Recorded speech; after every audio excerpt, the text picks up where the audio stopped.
ರೈತರ ಇದು 7 ತಿಂಗಳು ತುಂಬಿರೋ ಶುಂಠಿ, 7 ತಿಂಗಳ ಮೇಲೆ 10 ದಿನ ಆಗಿದೆ.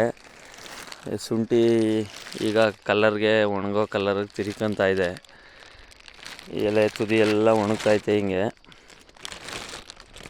ಈಗ 8ನೇ ತಿಂಗಳು ರನ್ನಿಂಗು ಶುಂಠಿ. 7 ತಿಂಗಳ ಮೇಲೆ 10 ದಿನ ಆಗಿದೆ ಶುಂಠಿ. ಫೆಬ್ರವರಿಲಿ ನಾಟಿ ಮಾಡಿರೋ ಶುಂಠಿ. ಈ ಶುಂಠಿಗೆ ಇವಾಗ 3ನೇ ಡೋಸು ಎಣ್ಣೆ ಕೊಡ್ತಾಯಿದ್ದೀವಿ ನಾವು. 5.5 ತಿಂಗಳಾದಮೇಲೆ ಎಣ್ಣೆ ಸ್ಟಾರ್ಟ್ ಮಾಡಿದ್ದು. ಈಗ 5.5 ತಿಂಗಳಲ್ಲಿ ಒಂದ್ಸಲಿ, 6 ತಿಂಗಳಲ್ಲಿ ಒಂದ್ಸಲಿ, ಈಗ 7ನೇ ತಿಂಗಳು ತುಂಬ ಆದಮೇಲೆ ಇವಾಗ ಒಂದ್ಸಲಿ ಎಣ್ಣೆ ಮತ್ತು 0050 5 kg ಈ ಸಲ 0050 ಕೊಡ್ತಾಯಿದ್ದೀವಿ.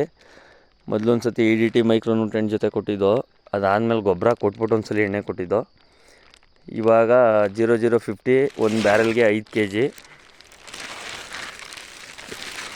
4 ಬ್ಯಾರೆಲ್ಲು ಒಂದು ಎಕರೆಗೆ 3.5 kg ಎಣ್ಣೆ 0050 5 kg ಕೊಡ್ತಾಯಿದ್ದೀವಿ ಈ ಸಲ.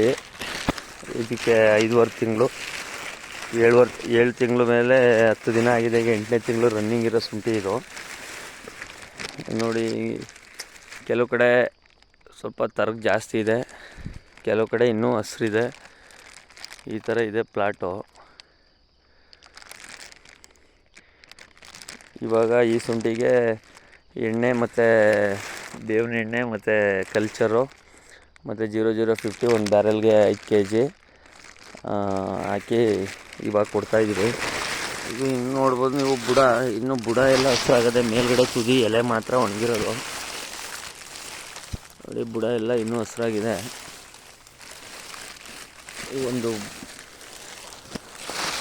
ಒಂದು ಬುಡ ನೋಡ್ಬೋದು ನೀವು, ಈ ಥರ ಇದೆ ಶುಂಠಿ.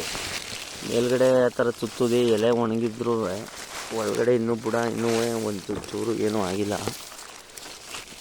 ಇದು ಒಂದು ಬೊಡ್ಡೆ ಕಿತ್ತಿ ತೋರಿಸ್ತೀನಿ.